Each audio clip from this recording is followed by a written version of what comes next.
De manera inicial quiero presentar y hacer una breve semblanza de nuestro conferencista de hoy. El maestro Giovanni Luna Cortés es licenciado en Educación Secundaria con especialidad en Telesecundaria. Es además egresado de la Maestría Innovación en la Educación Básica. Se ha desempeñado como profesor frente a grupo en telesecundarias ubicadas en contextos rurales del estado de Veracruz, específicamente en la Sierra de Zongolica y en las faldas del Cofre de Perote, ambas clasificadas como zonas de alta marginación. Actualmente, el maestro Giovanni es director de la Escuela Telesecundaria Alberto Tejeda, ubicada en la zona montañosa del centro del estado de Veracruz. Además, se desempeña como docente de la Benemérita Escuela Normal Superior Veracruzana en la Maestría en Innovación en la Educación Básica y en la especialidad en Docencia Multigrado.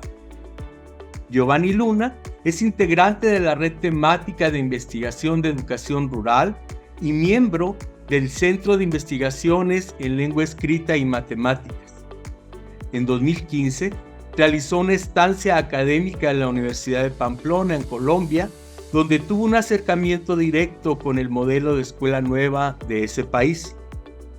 Destaco además algunas participaciones del maestro Luna Cortés como ponente en eventos académicos nacionales. En 2016, participó en el quinto Coloquio Nacional de Investigación Educativa, organizado por la Red Durango de Investigadores Educativos. En 2017, participó como ponente en el 14º Congreso Nacional de Investigación Educativa en San Luis Potosí y próximamente en diciembre de este año participará en el 17º Congreso Nacional de Investigación Educativa del COMIE, en el que se desarrollará en Villahermosa, Tabasco, con la ponencia Retos y Necesidades de Profesionalización del Docente de Telebachillerato. El maestro Giovanni Luna recientemente participó en la serie de conversatorios virtuales organizados por el INIDE, Instituto para el Desarrollo de la Educación de la Universidad Iberoamericana Ciudad de México y la RIER. Finalmente, quiero mencionar que el maestro Giovanni Luna es diseñador de cursos de la línea pedagógico-didáctica que oferta actualmente la Universidad Pedagógica Nacional del Estado de Chihuahua. Giovanni, pues bienvenido a esta sesión de trabajo. Vamos a dar inicio. Te cedo la palabra y adelante. Pues muchísimas gracias, maestro Esteban, doctor Esteban, por esta bonita presentación y por invitarme a participar en esta sesión. Me parece que es bien importante que los maestros platiquemos, dialoguemos, compartamos lo que estamos haciendo desde las aulas, desde las escuelas, sobre todo en este momento crucial de cambio curricular, estamos inmersos los maestros de educación básica en grandes dilemas sobre qué hacer, qué no hacer, cómo hacer, y creo que la respuesta siempre la encontramos entre maestros, entre los que estamos ahí en las escuelas todos los días, y por eso es importante que pues lo platiquemos. Cómo desde nuestra escuela hemos implementado el trabajo por proyectos en el marco de la nueva escuela mexicana. En específico, yo trabajo en una telesecundaria y bueno, yo hice aquí un pequeño organigrama, los voy a ubicar geográficamente, temporalmente, y compartir algunas ideas previas sobre el proyecto, antes acuerdos que tomamos, un poco de la historia de nuestro colectivo docente, para que se pueda comprender bien el cómo pusimos en marcha uno de los proyectos. Como usted mencionaba hace ratito, hace 8 días yo presenté un proyecto que trabajamos en el colectivo docente, que es diferente al que les voy a presentar el día de hoy. El día de hoy está más sistematizado porque es un proyecto que ya aplicamos y que ya evaluamos y que son como nuestras primeras reflexiones que como colectivo docente hacemos de lo que hemos estado trabajando con respecto a la nueva escuela mexicana y al nuevo plan de estudio. Entonces, como bien comentaba en la presentación del doctor Esteban, Mi escuela es una escuela telesecundaria que está ubicada en el estado de Veracruz, en la zona central, es una región montañosa. Sin embargo, ya es como lo último, son como las faltas de la región montañosa. La localidad se llama Tuzamapan y es una comunidad más o menos grande, tiene más de 10,000 personas viviendo ahí. Por lo tanto, nuestra escuela es una escuela grande. Tenemos una matrícula de 249 estudiantes. Son 12 grupos. Tengo 12 compañeros frente al grupo. 4 de cada grado, 4 de primero, 4 de segundo, 4 de tercero. Una maestra que nos apoya de USAER, con 18 niños matriculados. 2 de ellos son sordos. Tenemos 2 compañeros administrativos, 2 compañeros intendentes, y durante este proyecto tuvimos también el apoyo de maestros en formación de la Benemérita Escuela Normal Veracruzana que están haciendo sus prácticas también con nosotros. Entonces, es una región muy cálida, hace mucho calor, se da mucho la caña, se da mucho el café, se da mucho el limón, y por las condiciones de alta humedad y mucho calor, se hace propicio para hacer un foco cada 2-3 años. Nuestra región es a nivel estatal el foco rojo sobre dengue, y es en esta época del año donde más se da. De hecho, por eso decidimos tomar ese como el tema a abordar en nuestro proyecto, porque la escuela, la zona, la región es un foco rojo siempre respecto al dengue. Les decía yo que la escuela es una escuela más o menos grande, de las más grandes de la zona. Aquí yo les pongo del lado izquierdo a mis compañeros. Esta fue la foto que hicimos en noviembre del Día de Muertos. Del otro lado hay un salón. Y bueno, ahí específicamente estaban enseñando la lengua de señas debido a nuestros alumnos que atienden USAER, como les comentaba. Pues bien, este es el contexto geográfico de la escuela, y pues nosotros, como todos los maestros de educación básica, comenzamos a abordar lo que es la nueva escuela mexicana, con muchas dudas, con muchas incertidumbres sobre, nos salió el primer acuerdo el año pasado, pero hablaba sobre las cuestiones filosóficas, las cuestiones teóricas, y mucho nos ha costado el cómo vamos a aterrizar estos proyectos. Quiero mencionar que en nuestra escuela tenemos como una historia de organización previa a la NEM, que creo que ha sumado mucho para poder aplicar este tipo de proyectos. Me refiero específicamente que es un colectivo docente que ya es fijo. Yo tengo 5 años trabajando en la escuela y soy el último que llegó a ella. Todos los demás maestros tienen, la que más años tiene son 29 años trabajando en la escuela.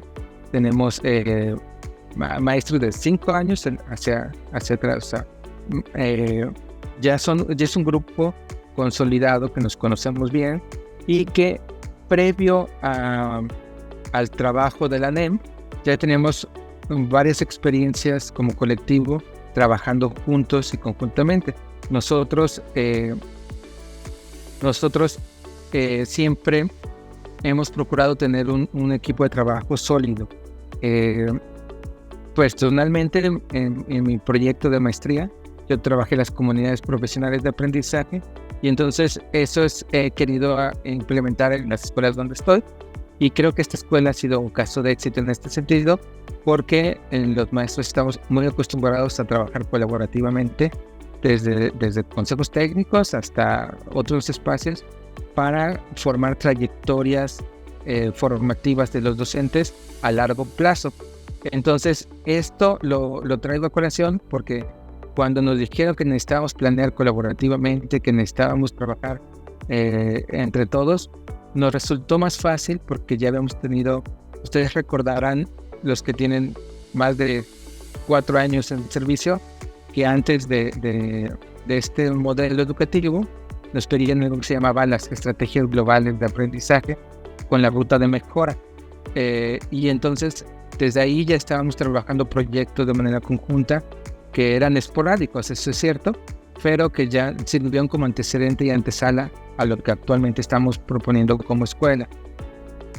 También desde enero para acá, estamos a mitad del ciclo, prácticamente hace un año, decidimos ya definir qué maestros iban a dar en el grupo siguiente, el año siguiente, para que ellos ya fueran enfocándose hacia esos grados y pudiesen tener un conocimiento más profundo sobre el plan de estudios. Los consejos técnicos han sido vitales. Me parece que los consejos técnicos están centrados en lo pedagógico, en la discusión académica de todos para poder entender y compartir lo que vamos entendiendo de la propuesta del plan de estudios. Porque, como ustedes saben, ha habido muchas interpretaciones sobre cómo trabajarlo. Y entonces lo que hacíamos era, entre todos, ir construyendo el qué y el cómo vamos a organizarlo. Entonces, desde por ahí de febrero, marzo, comenzamos a realizar el programa analítico de nuestra escuela. Esto implicó, que trabajábamos primero con los borradores y nos implicó un desafío ahorita en este agosto que salieron ya las versiones definitivas, porque tuvimos que ir adecuando lo que ya habíamos hecho previamente, pero para organizar el programa analítico fue entre todos revisamos, entre todos platicábamos qué temas eran los nuevos, cada uno revisaba el grado que iba a dar el año que viene, y entonces nos compartíamos. A ver, yo primero identifiqué que en historia hay estos temas nuevos que planes anteriores no había. Identifiqué que estos temas ya desaparecieron, y así íbamos compartiéndonos para ir conociendo, en primer lugar, pues el programa sintético y obviamente previamente todo lo que implica los campos formativos, los ejes articuladores y todas estas cuestiones. Y a partir de ahí comenzamos a definir las problemáticas. Bueno, aquí lo tengo más específico. Como ustedes saben, en el libro Sin Recetas vienen estos 3 pasos para formar el programa analítico, y lo que sí hicimos y nos tomamos muy en serio fue este análisis o lectura de la realidad, que de primer momento, como ya somos maestros que tenemos muchos años en la escuela, podríamos pensar, y así lo hicimos de primer momento, pensamos, ya conocemos la escuela, ya tenemos en el programa escolar de mejora continua un diagnóstico bastante robusto, que ya no necesitaba mucho cambio. Sin embargo, cuando comenzamos a analizar estas cuestiones precisamente de cuestionar, de problematizar la realidad, nos dimos cuenta que había mucho que pudiésemos nosotros todavía reflexionar a partir de este diagnóstico que ya tenemos. Ya conocíamos la comunidad, pero ahora faltaba cuestionar lo que ocurría en la comunidad y lo que ocurría dentro de nuestra escuela. Y entonces nos empezamos a hacer varias preguntas. Yo aquí pongo algunas que me parecieron detonadoras para nosotros como colectivo, como por ejemplo, ¿qué hábitos en la escuela refuerzan el machismo? Porque en el diagnóstico teníamos claro que la localidad es machista, pero como muchas de nuestro país. Sin embargo, ¿qué hacíamos nosotros para reforzar ese machismo, esas ideas machistas, y que ni siquiera nos dábamos cuenta desde la escuela? Como por ejemplo, poner niñas solamente en los banderines para los desfiles. Lo que se me ocurre que acaba de pasar el 20 de noviembre. ¿Por qué siempre son niñas en esta cuestión de los roles, ¿no? Entonces nos empezamos a cuestionar cómo como escuela contribuíamos a que el machismo siguiera imperando estas ideas dentro de la comunidad. O cuestiones de violencia, como actos violentos ya se habían normalizados en la escuela, en la comunidad, y que ya tomamos como algo que así debía de ser. Nos empezamos a cuestionar qué rituales hay en nuestra escuela, que ya damos por hecho que así debe de ser porque así siempre ha sido, y entonces nos empezamos a preguntar si tenía algún sentido el hacer homenajes, por ejemplo, si realmente estábamos favoreciendo el nacionalismo, en qué medida lo estábamos favoreciendo, y empezamos a cuestionar cosas de la vida cotidiana que nos ayudaron a poder plantear un sinfín de problemáticas. A partir de ahí surgieron que prácticamente de todo podemos tomar como tema para trabajar con los estudiantes en el aula y poder desarrollar en ellos algún aprendizaje. Entonces lo que hicimos fue una lista de temáticas en la contextualización. Hicimos una lista de problemáticas. Algunas eran problemáticas, algunas eran temas a abordar, algunas eran situaciones. No necesariamente tomamos solamente problemas de la comunidad. Entonces, hicimos nuestra lista de temas, y entre esto surgió lo que les decía al inicio. En nuestra comunidad siempre el tema del dengue ha sido un problema que somos foco rojo, que hay mucha población de la comunidad que se enferma, e incluso este año, por ejemplo, que fue un año crítico, hubo dengue hemorrágico y algunos decesos debido a esta enfermedad. Entonces dijimos que como escuela debemos contribuir a que esto pare o amenguar un poco esta situación. Entonces fue ahí que comenzó a perfilarse el proyecto que les voy a platicar el día de hoy, que tiene que ver con el dengue. Después de que teníamos esto, empezamos a platicar sobre la metodología, cómo vamos a abordar estos temas. Y como ustedes saben, el diseño por proyectos si bien en el plan de estudios no especifica, en el plan de estudios 2022, qué entendemos por la metodología de proyectos o por los proyectos, no los define como tal. En el libro de Sin Recetas sí va mencionando algunas de las características, de las cualidades y ventajas que tiene el trabajo por proyectos, que yo aquí los agrupé en algunos, y tiene que ver con que es una manera de planificar y organizar la enseñanza y el aprendizaje. Nos permite replantear cuál es la función de la escuela, para qué estamos y qué es cómo vamos a contribuir como una institución que forma parte de una comunidad específica. También nos ayuda a que los contenidos estén contextualizados, que partan de la realidad de los estudiantes, y nos ayudan a tener una idea colectiva de lo que se ve, a construir colectivamente el aprendizaje y no aprendizajes individuales.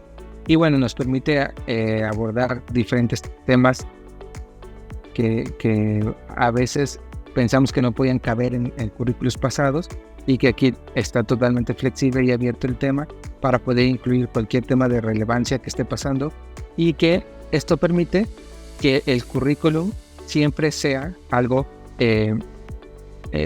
actual, que no se queden temas ya pasados, y que siempre podamos estar metiendo lo que está pasando en la realidad de los estudiantes, y podemos utilizar eso como pretexto para poder trabajar aprendizajes, contenidos con los estudiantes. Entonces, como ustedes saben, esto lo pone la autoridad educativa.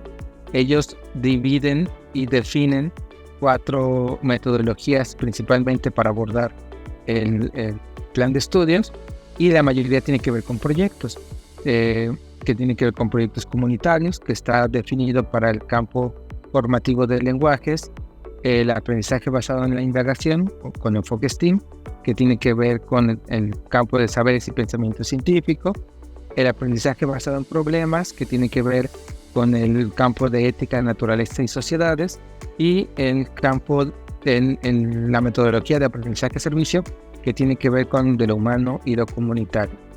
Y ellos mismos, la autoridad, nos dan los pasos que debe de seguir cada uno de estas metodologías sociocríticas que le llaman.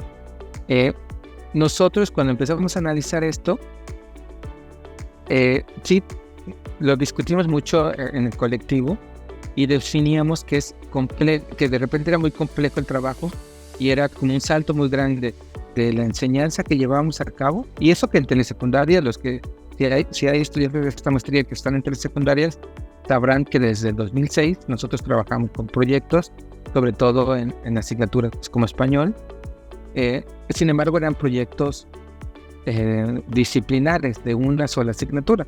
Teníamos un proyecto de español, a lo mejor algún estudio de caso en formación cívica y ética. El aprendizaje basado en problemas estaba muy acentuado en matemáticas, pero este enfoque, estos 4, una característica que tienen es la interdisciplinariedad, es decir, que abordemos más de una disciplina para poder trabajar estos proyectos.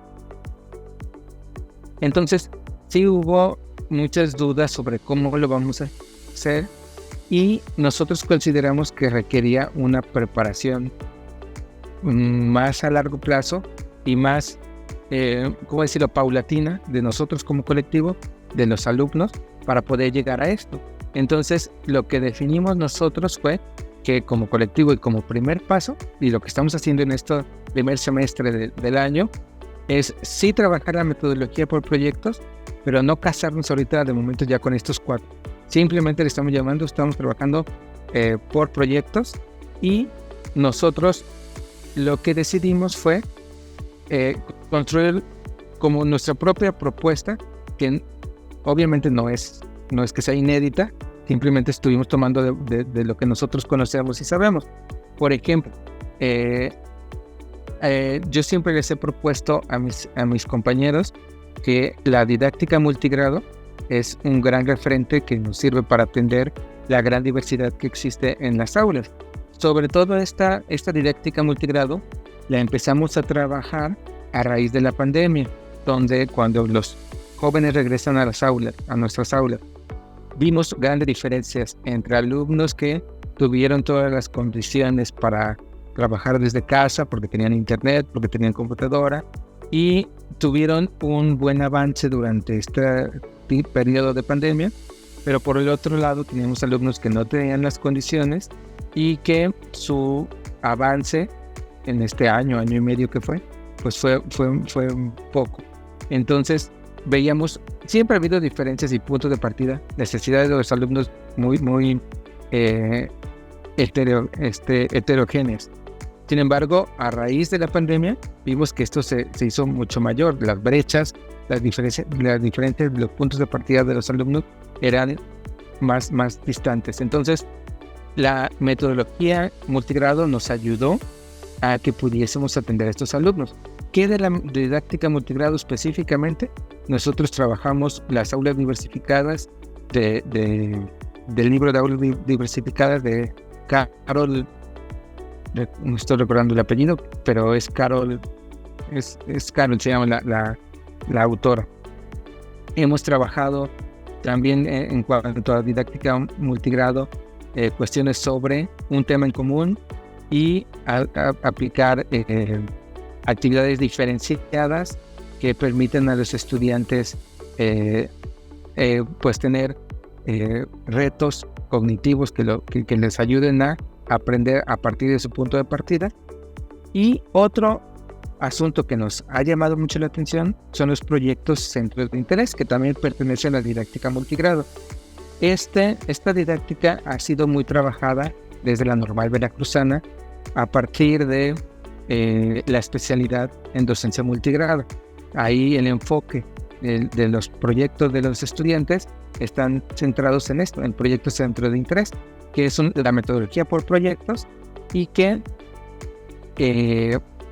lo que hacen es que a partir de los intereses de los alumnos construyen un proyecto los maestros. Entonces ya estábamos trabajando con estas ideas previas a que empezara el plan de estudios. Entonces esta experiencia nos ayudó. Hemos leído, la Normal Veracruzana ha sacado las tesis de los estudiantes, y hay libro, por lo menos un libro, que si no mal recuerdo, lo coordinó la doctora Amanda Cano, donde ven estos proyectos que han hecho los estudiantes, y tomamos eso como base también para poder desarrollar nuestro proyecto. Así como también lo que mencionaba hace ratito, en telesecundaria ya tenemos experiencia trabajando con proyectos disciplinares que desde el 2006 ya los proponía el plan de estudio. Entonces, estos fueron como nuestros referentes, y a partir de esto, nosotros construimos lo que iban a ser nuestros momentos o nuestras etapas del proyecto que les voy a presentar a continuación. Con esta estructura fue que diseñamos todos los proyectos que estamos trabajando, repito, por lo menos en este primer semestre del ciclo escolar. Y tiene que ver con, en primer lugar, nosotros colocar, la primera etapa es de introductoria, que tiene como finalidad despertar el interés de los alumnos o si ya logramos trabajar centros de interés, partir del interés de los alumnos, recuperar qué saben los estudiantes del tema que vamos a abordar, y a partir de ahí, de que ellos sean conscientes de lo que saben, entre los alumnos y el maestro, definir y planificar qué actividades vamos a realizar, en qué tiempos, quiénes van a ser los responsables, y entonces teníamos ya como un primer cronograma de actividad. La segunda etapa siempre implica investigación del tema que se vaya a tratar. Entonces los estudiantes buscan en diferentes fuentes de información, socializan, traen información a la escuela, socializan, debaten, y a partir de que ya tienen esta nueva información, deciden construir ya sea una solución a un problema que hayamos planteado, alguna acción o algún producto para poder dar a conocer lo que están aprendiendo los estudiantes. Entonces, esta segunda etapa culmina con definir qué es lo que vamos a hacer como producto. En la tercera etapa tiene que ver ya con la construcción del conocimiento y tiene que ver con que los estudiantes ahí sí diseñan, elaboran su proyecto. Es la etapa donde construyen el conocimiento, lo hacen práctico. Ya lo leyeron, ya lo investigaron, y ahora lo que investigaron lo ponen en práctica para poder hacer lo que hayan decidido hacer, que esto puede ser miles de cosas: una maqueta, una presentación, un informe, experimentos, entre muchas otras cosas. Entonces, y finalmente, el último paso tiene que ver con la presentación, con la evaluación. Y esto es, ellos socializan sus productos, los presentan, tienen algunas actividades metacognitivas y valoran lo que aprendieron, cómo lo aprendieron, valoran su participación. Y esta es la estructura de la cual partimos. También nosotros estamos decididos a trabajar lo más interdisciplinariamente posible, para no hacerlo solamente de un campo formativo, que es la propuesta que ha hecho los libros, por lo menos. Y bueno, cabe resaltar que con este proyecto que les voy a presentar, lo diseñamos por ahí de marzo, abril, fue que lo empezamos a diseñar, y obviamente no conocíamos los libros de texto para secundaria, y en agosto, cuando nos arrancamos con estos proyectos, tampoco teníamos los libros físicos. Ya estaban en digital, pero no teníamos los libros físicos. Los libros físicos nos llegaron hace aproximadamente 3 semanas. Entonces, todo estos proyectos partieron de la creatividad de los maestros para poder diseñarlo. Entonces, nosotros decidimos que lo que hicimos fue que por academias, es decir, equipos de 4 maestros, se sentaron, buscaron las problemáticas que ya hemos decidido. Entre el catálogo de problemáticas, lo que hicieron fue definir, con base al programa sintético, qué proyectos, qué temas de ahí podían tomar para poder como relacionarlos con el programa sintético. Los de segundo hicieron lo mismo para segundo y los de tercero para tercero. Y entonces cada academia lo que hizo fue definir sus proyectos. Por ejemplo, la academia de primero define algunos proyectos como lo son la automedicación, el cuidado del agua. Por ejemplo, el cuidado del agua lo acaban de terminar hoy fue su exposición de este proyecto. Mejorar alguna área verde. Segundo, definió también sus propios proyectos que responden a los procesos de desarrollo y aprendizaje de segundo. Y tercero, definió sus propios proyectos también, de manera colaborativa entre ellos. ¿Qué identificamos? Que hay asignaturas, disciplinas dentro de cada campo formativo más complejas para poder relacionarlas en los proyectos. Específicamente estamos hablando de 3 que nuestra creatividad no nos da para meterlas de todos los contenidos en proyectos. Uno es inglés, la otra es historia y la otra es matemáticas. Sí los metimos, pero hay contenidos, vamos a entender el cómo. Historia, por ejemplo, nosotros entendimos que la disciplina de historia nos ayuda a entender la historia de lo que estemos viendo. Por ejemplo, si hablamos de automedicación, podríamos rastrear históricamente desde dónde surge, con cuestiones como la herbolaria con cuestiones más tradicionales y de ahí jalarlo. Pero si nosotros íbamos al programa sintético, veíamos que no hay ningún contenido que responda a eso. Y lo mismo nos pasó con el agua. Decíamos, bueno, vamos a ver cómo históricamente hemos entendido que el agua es un recurso, antes le llamábamos inagotable, ahora es un recurso que se está terminando. Entonces, cómo ha ido cambiando la concepción del ser humano respecto al agua, así sí jalamos la historia, se utilizábamos la historia. Sin embargo, volteábamos a ver el programa sintético y no hay ningún contenido, ningún proceso de desarrollo que atienda esa situación. Y así nos fuimos con cada proyecto y entonces decíamos, bueno, la vamos a jalar así, la vamos a utilizar así. Sin embargo, tenemos que abordar también los contenidos que están en el programa sintético, que tienen que ver con la Revolución Francesa, con las guerras mundiales, que tienen que ver con las culturas prehispánicas, que tienen que ver... Entonces, de momento, nuestra solución, no digo que así vayamos a trabajar toda la vida, pero nuestra primera salida es que nosotros estamos llevando a cabo clases complementarias que nos ayudan a ver estos temas. Si requerimos, por ejemplo, me dice una maestro, en mi grupo hay varios alumnos que no se les dificulta las cuestiones de, por ejemplo, sobre figuras geométricas.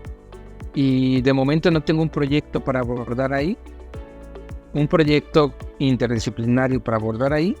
Entonces lo que hacíamos es crear proyectos disciplinarios, es decir, sí se va a trabajar por proyecto, pero proyecto de matemáticas específicamente, paralelo a estos proyectos que están llevando interdisciplinarios. Y entonces hay temas que le llamamos clases complementarias, que las estamos viendo de una disciplina específicamente, paralelamente al trabajo por proyectos. Y también identificamos la necesidad de trabajar proyectos que sean, que nos coordinemos toda la escuela, los 12 grupos, y entonces definimos por lo menos un proyecto cada periodo de evaluación para poder trabajar de manera conjunta toda la escuela. El que puse aquí es uno que se llama Vida Libre de Violencia, que es el que vamos a llevar a cabo ahorita en enero, pero el que les voy a presentar el día de hoy tiene que ver con el dengue.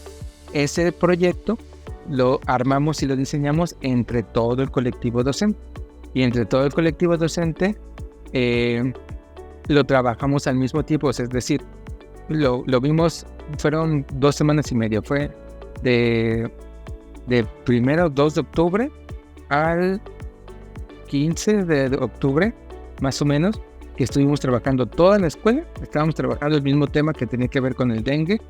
Claramente que cada grado hacía un énfasis distinto. Y ahorita se los voy a presentar ya estoy llegando a ello. Aquí está. El proyecto le llamamos Todos contra el Dengue. Y tiene que ver con esto que les decía, la problemática. Lo primero que hicimos fue definir la parte del programa analítico que iba a responder a este proyecto. En realidad es al revés. El proyecto va a responder a cierta parte de nuestro programa analítico que ya habíamos identificado. Entonces, lo primero que hicimos fue seleccionar los PDA, los procesos de desarrollo de aprendizaje, y el codiseño. Hay contenidos que no venían ahí y que son propios del proyecto. Por ejemplo, cuestiones del dengue, cómo se origina, el investigar. Por ejemplo, en tercero hicieron de manera casera repelente para mosquito, utilizando la asignatura o la disciplina de química, y esos contenidos no vienen en el programa sintético. Entonces ahí nosotros creamos contenidos y procesos de desarrollo de aprendizaje que respondieran específicamente a ello. Entonces, primero fue eso, seleccionar los procesos de desarrollo de aprendizaje y agregar los contenidos y los PDA que son particulares de este proyecto. De ahí, como este proyecto era colectivo de toda la escuela, definimos algunas generalidades entre todos. El objetivo, los objetivos particulares, cuáles iban a ser los ejes articuladores, cuáles iban a ser los productos. Y ya de ahí, por academia, le definieron lo propio de cada grado. Es decir, los de primero que iban a trabajar en específico, los de segundo qué y los de tercero qué. Nosotros definimos que el producto final iba a ser una feria del dengue en la comunidad. El chiste es, dijimos, no se va a quedar nada más en la escuela, sino llevarlo a la comunidad. Y entonces, en el parque central de nuestra comunidad fue donde hicimos esta feria, que más adelante se la voy a presentar. El programa analítico, lo que hicimos fue, pusimos el título, la problemática que tiene que ver con la proliferación del mosquito, por el estancamiento de agua, por la chatarra que se acumula en la basura, y pusimos primero una justificación del por qué decidimos utilizar este tema para trabajarlo en la escuela, y de ahí definimos los propósitos, que era contribuir a mejorar las condiciones actuales de la comunidad respecto a la proliferación del dengue a través de una campaña de descacharrización y concientización de la población. Y bueno, pusimos ahí algunos propósitos específicos que nos ayudaban a nosotros a tener claro qué es lo que queríamos lograr. Primeramente, que los alumnos sepan qué acciones y luego llevarlo a cabo hacia la comunidad y la sociedad. Y bueno, definimos los ejes articuladores que iban a estar principalmente presentes y cómo íbamos a responder este proyecto, a qué rasgos del perfil de egreso responde. La metodología le llamamos aprendizaje basado. A partir de ahí vienen la distribución de contenidos y de PDA. Lo que hicimos fue definir por grado. Esto, cada maestro, cada academia contribuyó con su parte. Los de primero identificaron, por ejemplo, que en la disciplina de español, estos 3 contenidos son los que iban a abordar a partir de el trabajar con el dengue. Los de segundo hicieron lo propio, definieron sus contenidos. Los de la izquierda son contenidos, los de la derecha son procesos de desarrollo de aprendizaje, y los de tercero hicieron lo mismo. Y así fuimos con todas. Y entonces así quedó esto. La suma de estos proyectos, de estos archivos, forma el programa analítico. Es una problemática y aquí está la distribución de los contenidos. Entonces, incluso, por ejemplo, algunos maestros, por ejemplo, los de primero, ya ponían ahí algunas orientaciones didácticas. Por ejemplo, en algunas disciplinas se apoyaban de libros de texto anterior, porque, por ejemplo, como aquí, porque para ese entonces, repito, no teníamos libros de texto y estábamos utilizando pues los recursos y los materiales que se tenían en su momento. Entonces como hay disciplinas como matemáticas en donde los maestros seleccionaron el mismo contenido, los 3 grados, como por ejemplo aquí en matemáticas, los 3 seleccionaron el mismo contenido y su PDA pues responde a cada grado. Hay disciplinas que son distintas. Por ejemplo, en ciencias, pues primer grado trabaja con biología, segundo grado trabaja con física, es distinto, y tercer grado trabaja con química. Entonces ahí no hay tanta compatibilidad entre los 3 grados, por así decirlo, respecto a los contenidos. Y entonces aquí está. No lo voy a leer todo porque es mucho material, solo se los quiero mostrar para que lo puedan tener, para que puedan ver cómo organizamos los contenidos a partir de la problemática.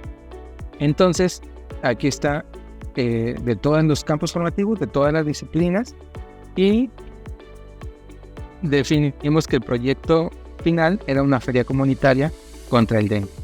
Y entonces nosotros decidimos construir esta escala estimativa que tiene como objetivo ser nuestro mapa incluso en el año, porque ahorita el primer periodo de evaluación hicieron sus proyectos y ya abordaron contenidos, pero es importante que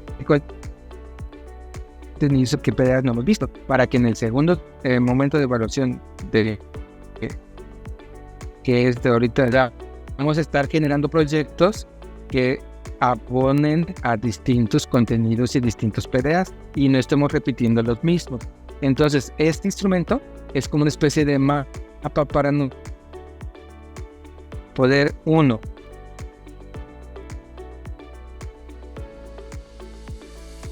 el grado de concreción, qué tan la profundidad los vimos. Y entonces, por ejemplo, por eso tienen una escala del 1 al 5, para que los maestros al finalizar un proyecto van a seleccionar el contenido que ya vieron y van a identificar del 1 al 5 el grado de profundización de este contenido, para que así él mismo pueda ver más adelante y diga, bueno, sí abordé el de la diversidad de lenguas, pero lo abordé, yo le anoté que lo vi como con un 2, quiere decir que lo vi muy superficialmente. Ahorita puedo generar otro proyecto donde lo vuelva a abordar para que pueda yo profundizar más en él. Y a lo mejor si uno ya quedó bien, le marco 5 para que ya no podamos estar repitiendo los mismos contenidos. Y lo mismo nos sirve este del próximo ciclo escolar, porque en secundaria ya tenemos una misma fase, los 3 grados. Entonces son los mismos contenidos para los 3 grados.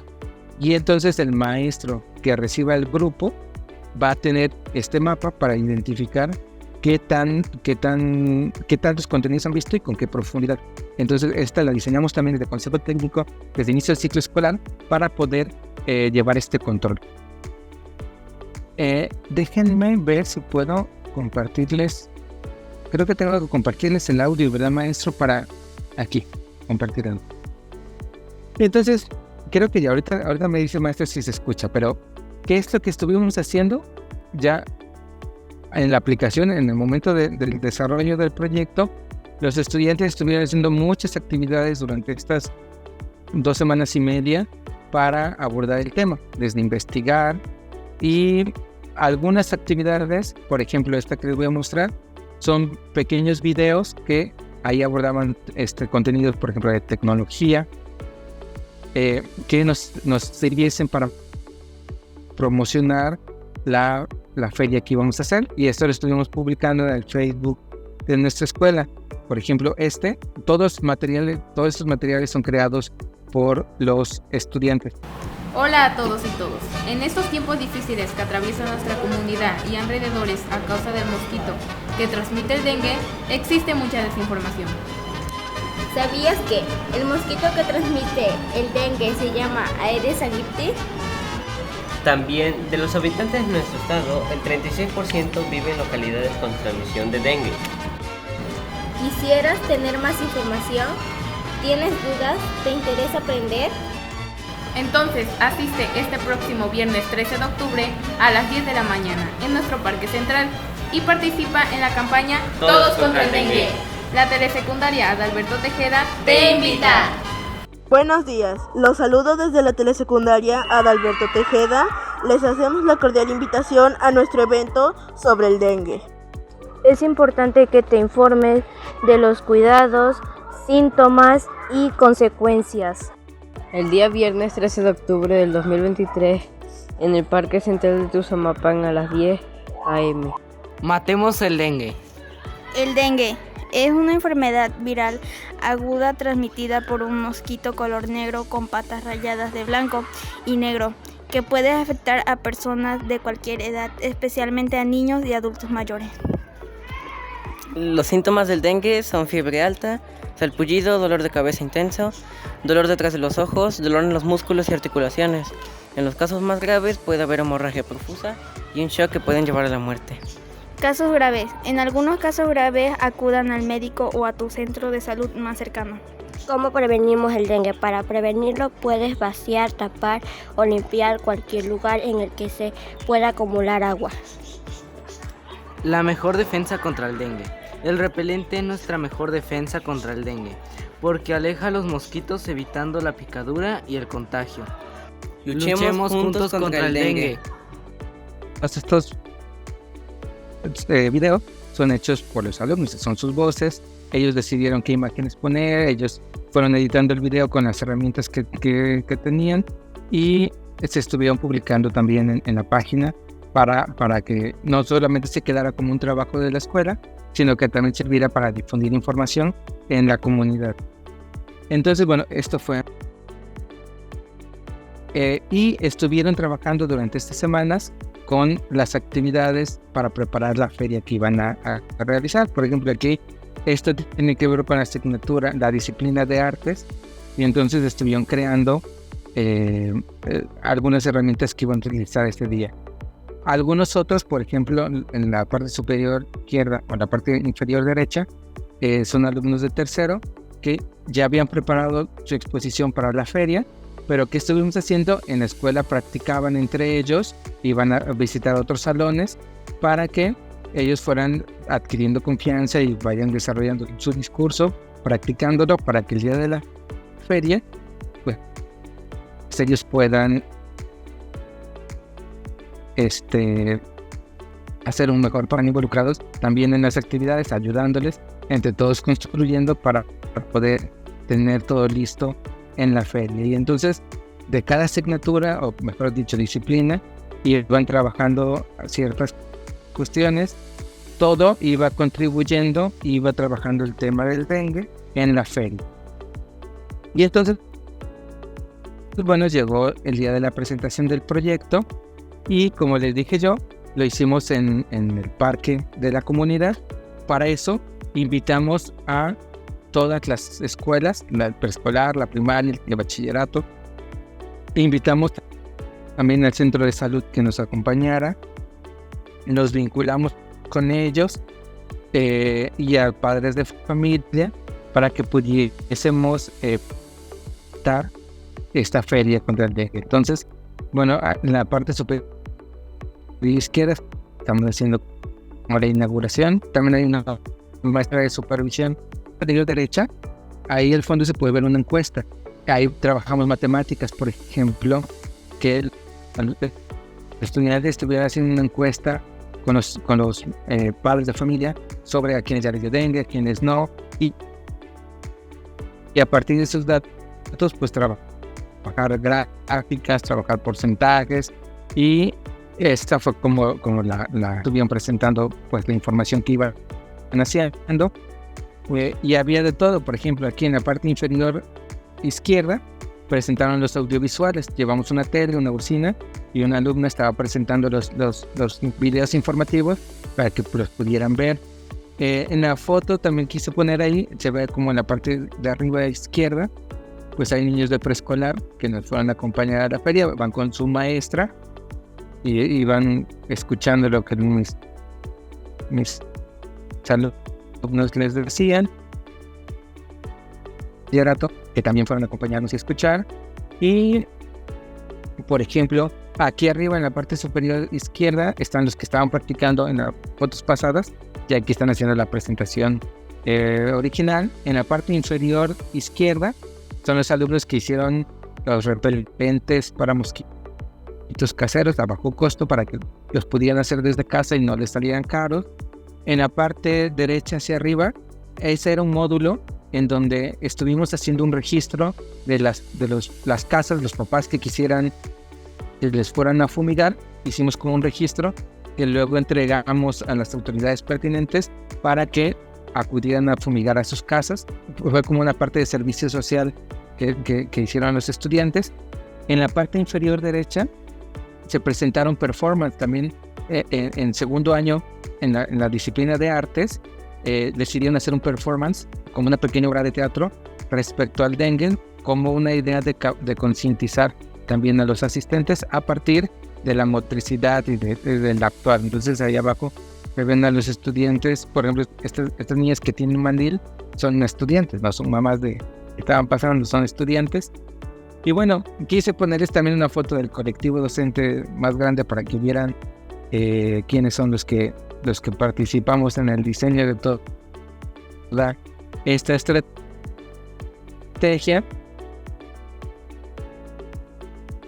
Y hemos terminado.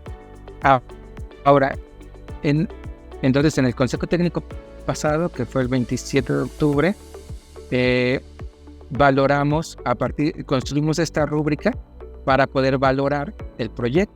Y entonces identificamos, por ejemplo, qué tanto se logró el objetivo del proyecto, si abordamos los PDA y de qué manera, si fue a profundidad, si no fue a profundidad, si fue superficial, cómo sentimos esta integración de los campos formativos, si logramos esta interdisciplinariedad si se sintió todo como aislado, si promovimos los creadores o no.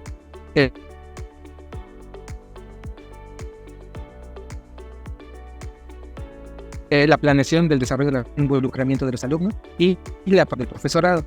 También analizamos con estas 3 preguntas.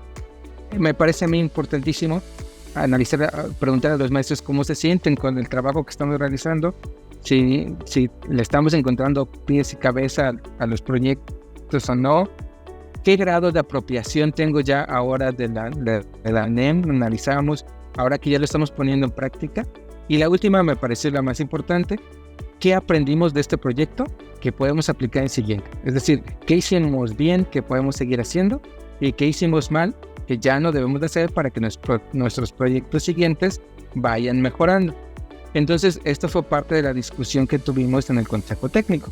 Y a partir de ahí les voy a compartir algunas de nuestras reflexiones, ya para terminar, nuestras reflexiones finales en torno a este proyecto. En primer lugar, creemos que, y hablo en plural porque estas son reflexiones que hicimos entre todo el colectivo, creemos primero que nada que hay una necesidad de crear condiciones para el trabajo por proyecto. Es decir, no porque digan vamos a trabajar por proyectos ya se logra. Se necesitan crear ciertas condiciones en las escuelas que no se está acostumbrado, o al menos en mi escuela no se tenía, y que es necesario crearlas porque no se definieron desde las autoridades y entonces en las escuelas tenemos que hacer. Por ejemplo, el tiempo para planear conjuntamente es mucho el que se requiere. No basta con lo que hacemos en el Consejo Técnico, una jornada al mes. En momentos que necesitaban sentarse y analizar lo que estábamos ya haciendo, lo que de repente hicieron cosas que no, y se necesitaban sentar a volver a replantear lo que se estaba sugiriendo. Entonces, y no hay estos espacios porque en la jornada, maestros de secundaria no tenemos horas libres como para sentarnos a platicar. Entonces requerimos crear estos espacios para poder trabajar. Se requiere mucho de trabajo colaborativo entre todos, romper esa barrera de que este es mi salón, yo hago lo que yo decido aquí y tú haces otra cosa. Aquí se rompió esas barreras porque todos los maestros estamos trabajando en el mismo tema y todos estábamos en la misma sintonía. Y un alumno le podía preguntar a otro maestro y todos estábamos sobre el mismo tema y todos nos apoyábamos entre todos. Entonces se rompieron estas barreras del aislamiento. Es necesario también hablar mucho con los alumnos y con los papás para que se involucren en los proyectos. No solamente es trabajar desde el docente, sino también los alumnos tienen que cambiar ciertas estructuras de que ya quiero ver mate, ya quiero mi libreta de español nada más. Hay que cambiar esa estructura en los papás también, porque los papás ya no van a ver la libreta de matemáticas toda contestada solamente en matemáticas. Entonces hay que romper ciertas estructuras en todos, desde los maestros, los alumnos y los padres de familia. Es bien importante, y esto suena cliché, pero la reflexión docente es sumamente importante porque es nuestra responsabilidad que salgan viendo no los proyectos, porque nosotros estamos diseñando estas actividades. Entonces ya no podemos culpar al libro, no podemos culpar a las autoridades, no digo, también tienen cierta responsabilidad en todo este proceso educativo, pero sí creo que aquí estamos empoderándonos como maestros y esto implica también asumir las responsabilidades de que no podemos hacer. Por eso la pregunta de qué aprendimos de este proyecto, qué ya no debemos hacer porque nos equivocamos. Eso es asumir nuestra responsabilidad de decir, no vamos a pasar el año haciendo las cosas igual de mal o igual de bien. Tenemos que ir siempre por más y mejor, y esto es ir reflexionando. Creemos que este tipo de proyectos reta definitivamente a la creatividad del docente. Implica que los docentes estemos pensándole cómo le vamos a hacer, por dónde le vamos a entrar, qué es lo que se va a hacer. Entonces implica mucho de la creatividad del docente. También una de las cosas positivas es esto: los alumnos se involucran mucho en las actividades. Y lo vimos porque en este Consejo Técnico también, el 27 de octubre, les aplicamos una encuesta de varias cuestiones sobre a nivel de inclusividad, pero yo rescato cuatro respuestas que nos ayuden a identificar muy bien. Por ejemplo, les preguntamos, tuvimos 152 respuestas y la pregunta era, ¿disfruto de la mayoría de mis clases? Y si se dan cuenta, el azul, que es completamente de acuerdo, y el rojo, que es de acuerdo, estamos hablando de 60, 70, 80, 97% de los estudiantes dicen que disfrutan de la mayoría de las clases. O esta pregunta, ¿aprendo mucho en la escuela? Prácticamente en el desacuerdo está ahí a lo mejor un alumno, pero la mayoría dice que está de acuerdo, completamente de acuerdo, en que aprende mucho en la escuela. Por lo tanto, creemos que el rol del alumno es muy activo y además crítico de la situación y de la comunidad. Aquí hay otra pregunta. Me gusta estar en la escuela la mayoría parte del tiempo. Y bueno, la verdad es que nosotros cuando hicimos esta encuesta nos arriesgamos porque son adolescentes y decimos, ¿a qué adolescente le gusta estar en la escuela? Vamos a ver qué nos responden. Y bueno, me agrada como es mi maestro, también tenemos aquí estas respuestas. Entonces creemos que los alumnos también les está gustando estos proyectos. Y bueno, sigo con algunas reflexiones finales. Tiene que ver con la importancia de profundizar, de priorizar la profundización de contenidos a la extensión. Lo advertimos desde el principio, pero aunque lo veíamos, no pudimos escapar. Los tiempos nos comen, la idea de que hay que hacer el producto está muy presente y siempre decimos lo importante es el proceso, no el producto, pero a pesar de que lo teníamos presente, sí se tendió a priorizar a veces el producto por encima del proceso de aprendizaje de los estudiantes. Entonces tenemos que cuidar mucho esta parte para que lo importante sea profundizar en los temas más que abarcar muchos temas. De hecho, una de nuestros, no sé si lo puse aquí, no recuerdo, pero uno de los principales reflexiones que hacemos es que hay que podar nuestro proyecto. De repente le pusimos muchos contenidos y muchos procesos de desarrollo y en los subsecuentes lo que estamos haciendo es quitar contenidos porque de repente era mucho. Esto les decía, hay que centrarnos en el desarrollo, en el proceso y no en el producto final. Centrar la evaluación formativa, que es esto, centrarnos en el proceso más que en el final, y afinar esta unión de contenidos orgánicos. De repente sentíamos que algunos contenidos los metimos y no empataban, no embonaban también con el tema. Por ejemplo, en primer año, uno de los contenidos de los procesos tenía que ver con el reglamento. Y bueno, lo que hicieron fue una serie de normas para evitar que haya moscos en su casa. Sin embargo, creemos que por este tema del reglamento podía ocuparse en otro tema diferente. Por ejemplo, respecto a español, importantísimo que solo seleccionemos una organización textual. Por ejemplo, si vamos a trabajar un reportaje, ya no meter reportaje y una infografía y meter un cuestionario porque son muchos organizadores textuales que es complejo porque la idea es que lo vayan afinando y que tengan bien ya sea su reportaje, que hagan un buen reportaje y ya no meternos en otro porque entonces se complica el asunto y lo que caemos en la extensión y no en la profundidad. Por lo tanto, preferimos tomar un solo organización textual y ver la profundidad y no ver varios. Importante diversificar, y con esto termino. Creemos que es importante esta parte de diversificar los proyectos, tener proyectos como este que les presenté, que es interdisciplinario, que es globalizante y que implica toda la escuela. También es importante trabajar proyectos por campo formativo, son proyectos un poco más modestos, por así decirlo, porque solamente es de un campo, y son proyectos que se quedan a nivel escuela o a nivel aula. Y lo que les decía anteriormente, los proyectos disciplinarios que están muy centrados en un tema, en una disciplina específica, y trabajarlo por proyectos, pero proyectos más acotados. Y con esto culmino mi presentación. Muchísimas gracias. Y pues la Universidad Pedagógica Nacional del Estado de Chihuahua otorga la presente constancia al maestro Giovanni Luna Cortés por impartir la conferencia Diseño de proyectos en el marco de la implementación del Plan de Estudios de la Educación Básica 2022, el día 23 de noviembre de 2023, dirigida vía una edición a estudiantes de primero y tercer semestre de la Maestría en Educación Rural, Chihuahua, 23 de noviembre del 2023. Muchas gracias, Giovanni, por tiempo, por el esmero que pusiste en compartirnos esta experiencia y pues nada, agradecerte. Gracias por el acompañamiento y esta posibilidad de diálogo esta tarde.